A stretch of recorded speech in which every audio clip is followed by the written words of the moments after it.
Is this the end? Oh, and of course it's focused on the story.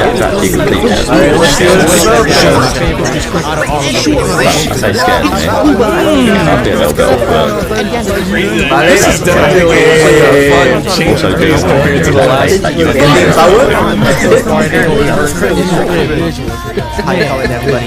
And we're getting a bunch of different cosplays from Power. Cheerleader Power. Alright, let's see that animated. I want to see that animated.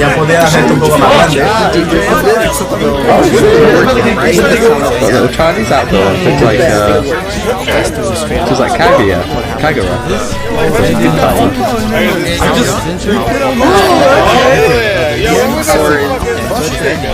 I like how they had everyone else is like backup singers. Oh, okay. Very kind of simple, like I said. We're getting a little power dance here. This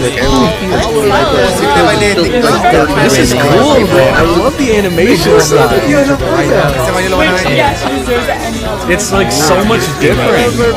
All of these endings have been so drastically different from the other ones.